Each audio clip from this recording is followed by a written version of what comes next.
Kita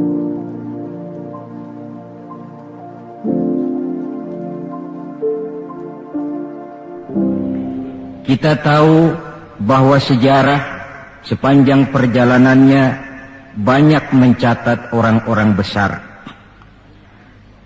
Ada orang menjadi besar oleh karena pangkat, jabatan dan kekuasaannya.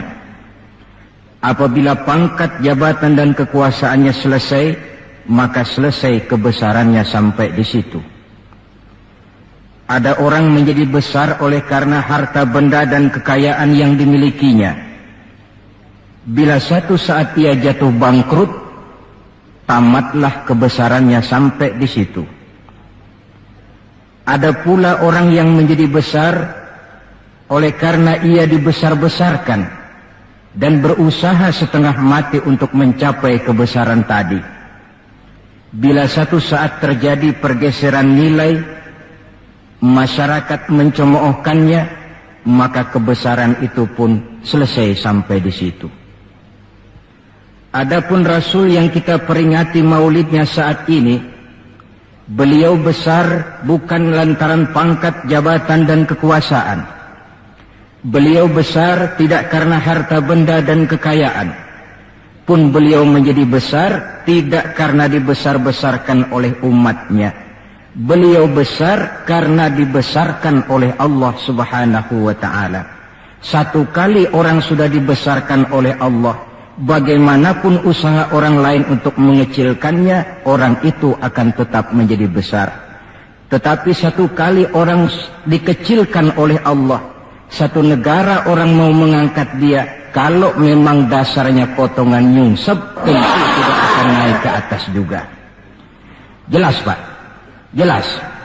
Apaan? Pokoknya jelas.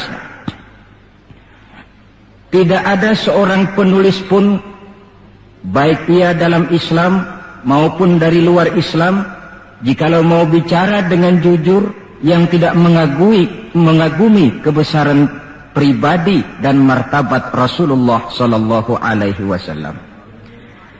Dalam satu kalimat yang indah, Imam Busairi di dalam qasidah burdahnya menjelaskan kepribadian beliau dengan untayan kata, kal badri fi syarafin wa zahri fi tarafin wal bahri fi karamin wa dahri fi himamin. Rasulullah itu, kata beliau, tinggi martabat bagai rembulan, tabah dan ulet laksana masa, dermawan bak samudra luas biru membentang, tabah dan ulet laksana masa. Itu sebabnya beliau oleh Allah dijadikan figur, dijadikan model dan pola sebagai contoh bagi kehidupan umat Islam. Sehingga di dalam Al-Quran Allah menyatakan, laqad kana lakum fi rasulillahi uswatun hasanah. Sungguh telah ada bagi kamu pada diri Rasulullah itu contoh teladan yang sangat baik. Timbul pertanyaan, mengapa Rasul menjadi contoh buat kita? Pertama, beliau menjadi contoh buat kita karena beliau manusia, hidup dan berjuang secara manusiawi. Kalau manusia disuruh mencontoh manusia, tentu wajar. Yang tidak wajar kalau manusia disuruh mencontoh jin atau malaikat. Maka dalam ayat Quran Allah menyatakan, laqad ja'akum rasulun min anfusikum. Sungguh telah datang kepadamu seorang rasul, yang rasul itu berasal dari jenis kamu manusia.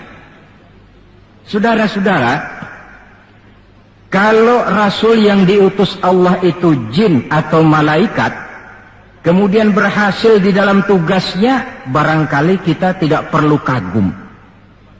Datang rasul ke dunia ini, rasulnya jin.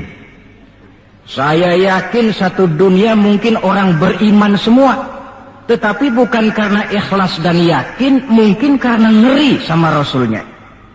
Bayangkan kalau rasul jin dia turun ke alam ini dengan segala macam tingkah polanya, mungkin orang sedunia akan menjadi beriman.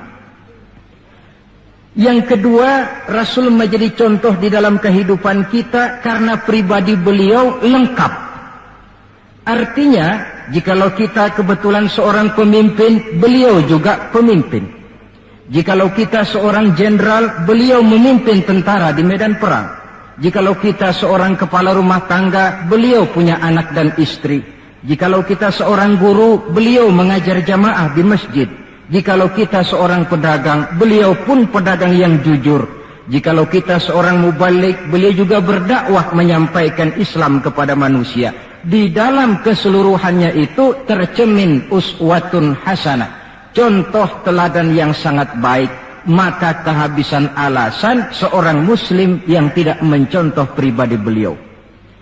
Oleh sebab itu ironi dan sangat kita sayangkan jikalau seorang muslim tahu betul sejarah kehidupan Benito Mussolini, dia hafal sejarahnya Adolf Hitler, dia tahu sejarahnya Napoleon Bonaparte, dia hafal benar ajarannya Karl Marx, tapi dia buta terhadap hidup dan kehidupan Rasulullah sallallahu alaihi wasallam.